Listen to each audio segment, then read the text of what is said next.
Hello students, today I shall teach you about semiconductor electronics. Semiconductor electronics.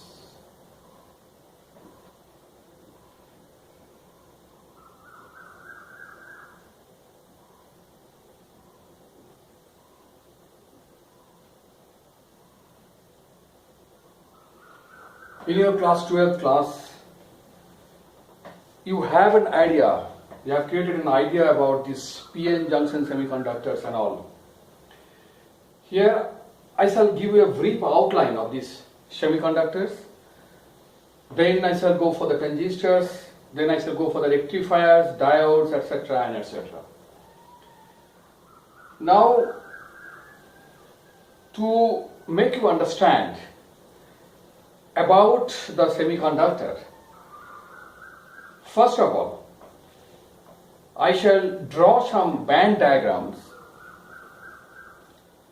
from which you can well understand the fact that what is the semiconductor actually.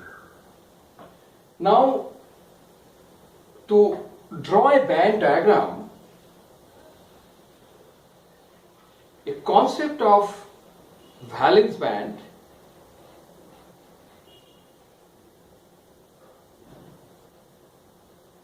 and a concept of conduction band is required.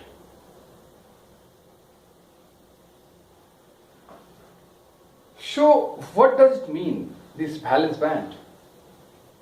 See, the valence band, as the very name suggests, it consists of the electrons from the valence cells. See, from the Bohr's theory or the atomic structures, we have an idea that there is some heavier particles inside the atoms, and that is called proton, and there are some electrons which is revolving in a circular orbit.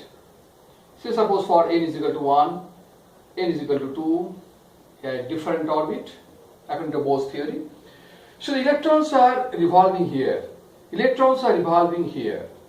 Now if we consider a case for sodium, suppose, in which the atomic number is 11, so 11 number of electrons are there.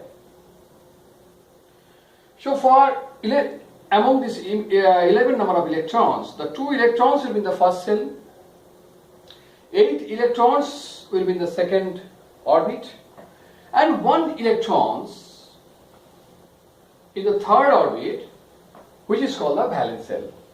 The last cell is basically called valence cell. Now, this valence cell comprising of valence electrons. Now, for any solid material, there are too many atoms. Too many atoms are there, and the intermolecular or interatomic spacing is very, very less in case of solid.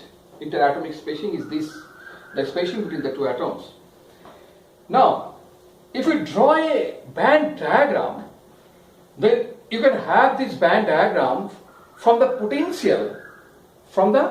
potential that is being generated by means of a charge. Now, as far as the potential is concerned, we have one relations, that is V is equal to, from Coulomb's law, we got this relations, V is equal to minus Q by 4 pi epsilon 0 r. And if you draw a diagram keeping R in the x-axis and V in the y-axis, you will have this diagram like this. V is equal to minus Q by 4 pi epsilon 0 r. If Q is the fixed, charge is fixed here, electron. So VR is nothing but a minus of constant. So this is in the negative side, so it will be a rectangular hyperbola. So VR is equal to constant. So it will have this kind of diagram. Now for an atoms in both sides, here you have the diagrams, the potential diagram is like this.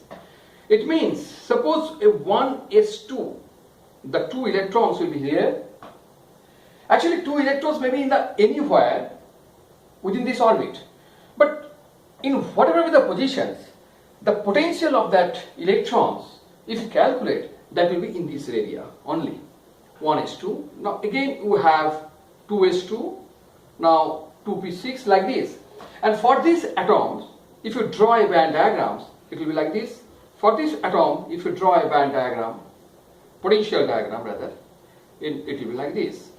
Now if you see the valence electrons for this atom, suppose it is actually situated here.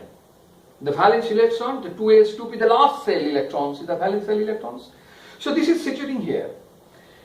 Again for this atom, this may be situating here. For this atom, this may be situating here. But see one thing. Suppose if you consider this electron.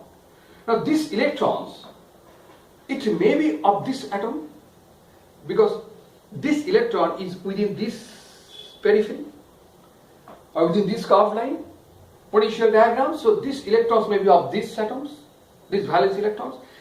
But these electrons again may be of these atoms also. See, this diagram and this diagram. See, again within this line, curved line, this atom exists. If you consider this atom, again you have that these electrons may be of these atoms. So what happens actually? Actually, it is happening here that the electrons in the valence shell, they are accumulating in a single line. And all the electrons in the valence shells from these atoms, they are actually concentrating in a particular line, in a particular band. In your forehead, sometimes you keep your band. No? So it is like a band here. And this band basically consists of valence shell electrons. And that's why it is called valence band. So this valence band is basically consists of the electrons, of the valence shell electrons. Now above this valence band, now if you go for again this atomic theory, so suppose this is a valence band, suppose. Now above this, so there is no electron, above this valence shell, there is no electron at all. So there is no electrons here. Now this is a cell, this is a band that is forming, you call it conduction band. Why it is called conduction band?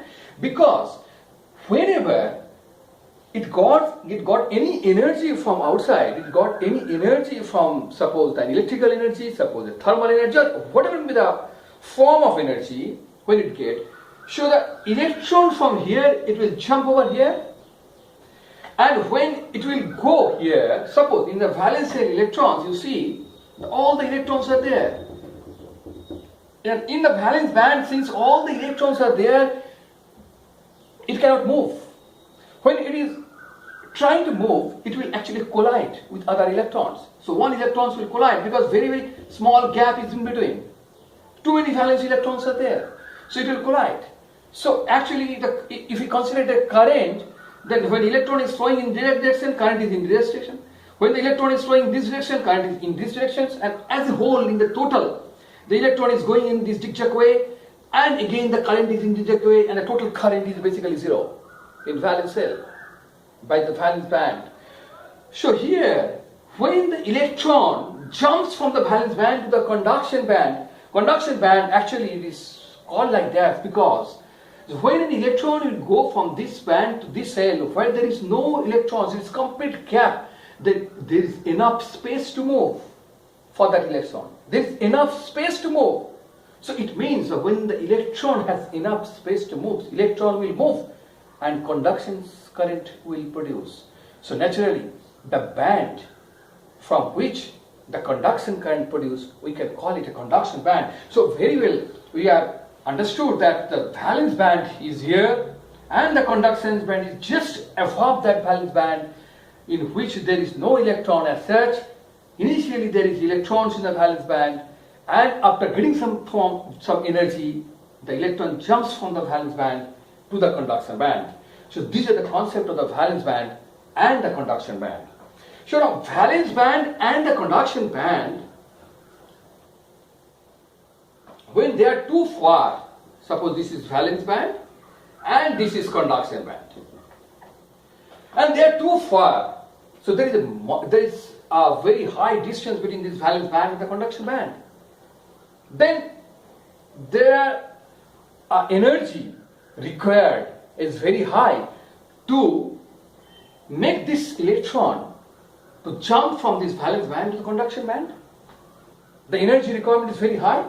And if this valence band and the conduction band, suppose this is valence band and this is conduction band. It is already overlapping. This valence band and the conduction band has been overlapped here.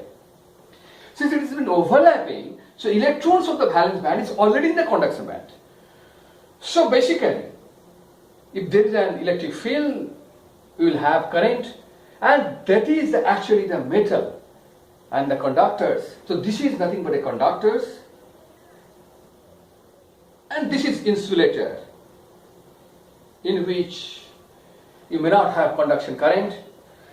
And again, the middle of this, the middle point, or the in between these, if the valence band and conduction band, this is valence band and conduction band, the gap is not too much. And even in the room temperatures, the electrons from the valence band can have the power to go to the conduction band. Then this is called actually semiconductor. This is called semiconductor.